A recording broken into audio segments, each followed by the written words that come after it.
আসসালামু আলাইকুম, আমি নাইম ইসলাম। আমি আজকে আলোচনা করব একটি ফাংশনাল এবং লাক্সারি লিভিং রুম কেমন হওয়া দরকার। এটি একটি পারফেক্ট জায়গা, তাই প্রত্যেকটি বাসায় ছোট পরিসর হোক কিংবা বড় পরিসর হোক একটি লিভিং রুম থাকা প্রয়োজন। একটি লাক্সারি এবং ফাংশনাল লিভিং রুম কি কি বিষয়ের উপর নির্ভর করে?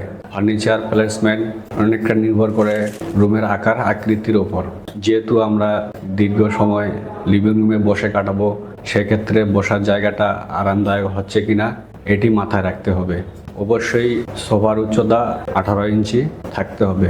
ছোট রুমের ক্ষেত্রে সোফার পায়ের উচ্চতা বেশি হলে ভালো হয়, ফলে রুমকে অনেক বড় দেখায়। এছাড়াও ফার্নিচার প্লেসমেন্ট এমনভাবে করতে হবে যেন এক রুম থেকে অন্য রুমে যাওয়ার সময় বাধা বিঘ্ন না ঘটে। আরেকটা বিষয় মনে রাখতে হবে, সোফাগুলো অবশ্যই টিভি ক্যাবিনেটের সামনে হতে হবে। অনেক সময় দেখা যায় ফার্নিচার প্লেসমেন্ট করার সময় কিছু ফাঁকা অংশ থাকে যেগুলা সোফা বসানো সম্ভব হয় না। সেক্ষেত্রে আমরা স্টোরেজ টুল ব্যবহার করতে পারি। স্টোরেজ টুল ব্যবহার করলে বসার জায়গাও পাওয়া যায় এবং প্রয়োজনীয় জিনিসপত্র সেখানে রাখতে পারি। রুমের আরেকটি গুরুত্বপূর্ণ বিষয় হচ্ছে সিলিং। রুমের সৌন্দর্য বৃদ্ধি করে, তবে সিলিং ব্যবহারের ক্ষেত্রে একটা বিষয় মনে রাখতে হবে, সিলিংয়ের লাইট যেন সরাসরি চোখে না পড়ে।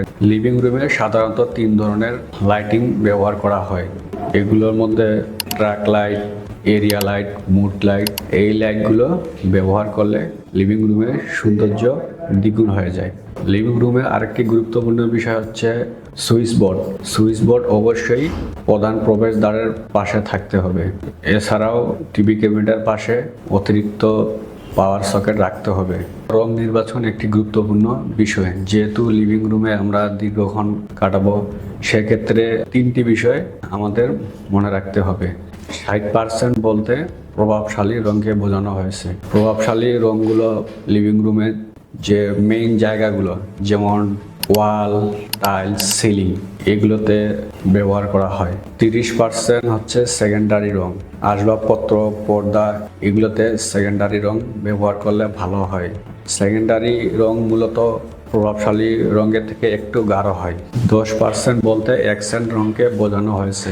রুমের সাজসজ্জা, পিলো, কুশন, এগুলোতে অ্যাকসেন্ট রং ব্যবহার করলে ভালো হয়। লিভিং রুমের আরেকটি গুরুত্বপূর্ণ অংশ হচ্ছে পর্দা। পর্দা রুমের সৌন্দর্য বৃদ্ধি করে। আমরা এমনভাবে পর্দা নির্বাচন করব যেন বাইরে থেকে আলো বাতাস সহজে ভিতরে প্রবেশ করতে পারে। পর্দার কালার অবশ্যই সোফার কালারের সাথে সামঞ্জস্য থাকতে হবে। লাক্সারি এবং ফাংশনাল লিভিং রুম করার ক্ষেত্রে যে গুরুত্বপূর্ণ বিষয় হচ্ছে বাজেট। আমরা কম খরচেই অনেক সুন্দর ইন্টেরিয়র করতে পারি।